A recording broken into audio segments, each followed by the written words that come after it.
Have you ever had someone at work slowly try to erase you? Not loudly, not aggressively, just enough to make you feel small, invisible, replaceable. My coworker thought she could undermine me because I was part-time. She thought I had no power. She thought wrong. And the best part, I never raised my voice. I never exposed her. I just let success do the talking. If you've ever been underestimated, disrespected, or quietly sabotaged by someone who thought they were above you, go ahead and hit that like button. Subscribe to the channel. And settle in, because this story proves that the most devastating revenge is calm, professional, and permanent. When I started at this organization, I was 36 years old, cautiously optimistic, and honestly just grateful to have a job that felt meaningful. It was a nonprofit. About 50 people total, small enough that everyone knew everyone, but large enough for politics to quietly thrive in the shadows. I was hired part-time in fundraising. Jamie, 43, worked full-time in administration. At first, she was friendly. We shared an office. We joked about bad coffee, talked about weekend plans, exchanged casual life updates, that kind of surface-level workplace closeness that feels safe, comfortable, harmless, and for a while it was. I was the only fundraiser on the team, a team of 7, which meant my role was niche, but important. I worked hard. I asked questions. I listened, I learned. And slowly I grew.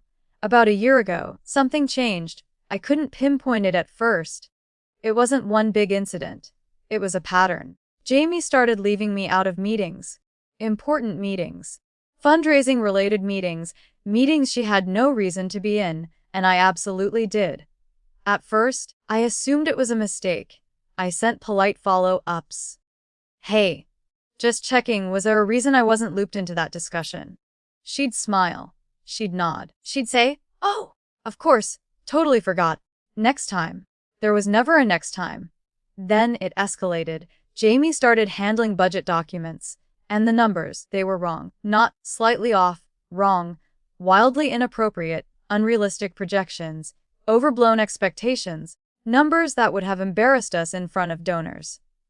I tried to help, gently, professionally. Hey, I think these figures might need adjusting based on our actual pipeline.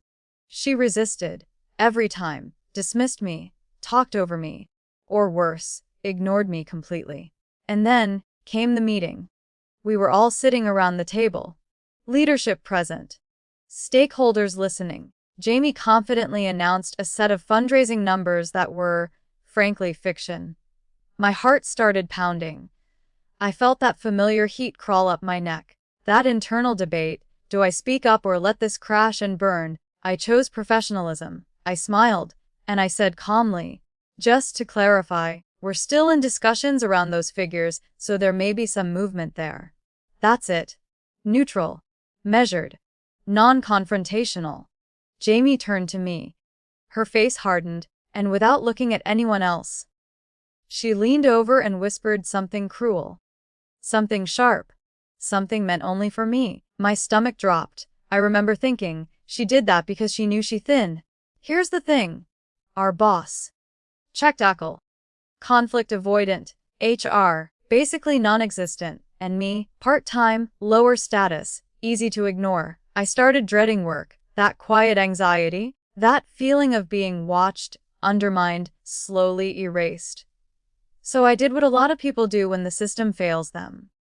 I started looking for another job. And then, life intervened. A full-time employee on a different team had to take medical leave. Short notice. They needed coverage. I raised my hand. I stepped in. And I delivered. Not loudly. Not dramatically. I just did the work, solved problems, took initiative, earned trust. Months passed. Then leadership pulled me aside. They offered me the job. Full-time. Permanent. With a promotion. But it didn't stop there. They let me help rewrite the job description. I negotiated fundraising responsibilities. And then, they gave me an assistant. My assistant. I helped interview. I helped hire. I helped shape the role. And then, almost poetically, I was given my own office, while Jamie Still shared hers. With 2 other people. I won't lie. That part felt good. From that day on, everything changed. Jamie's smile became tight. Forced. She'd offer a curt, "Hey." Nothing more. I stopped stopping by her office. Stopped lingering. Stopped engaging. Emails. Short, clear, professional. And instead of signing off with "Vexed," I signed off with "Neutral." Final. My new assistant? Brilliant. Competent. A joy to work with. After her first few months, I took her to lunch. A celebration. As we were walking back, she said, "Hey, could we do this more often?" I smiled and said, clearly, "Sure. Let's make it monthly." Jamie was in the shared office. She heard everything. I didn't look at her. I didn't need to. Part un EATUNRVLNG. After that, Jamie started overperforming friendliness. Too much smiling. Too much enthusiasm. She'd pop into my office with tiny donation updates. "Guess what? We got another one." Like we should be cheering. Like we were suddenly friends again. I stayed calm, professional, unbothered, and she hated it. Party la 17. The fin our move. Now, she ignores emails where I give directives, unless there's a question mark, unless I soften it. But the difference, I don't need her approval anymore. She knows it. I know it. She feels unstable, uncertain. And I didn't sabotage her. Didn't gossip. Didn't retaliate. I just outgrew her. There's no explosive confrontation in this story. No shouting match. No dramatic HR showdown. Just this. She tried to make me small, and I became untouchable.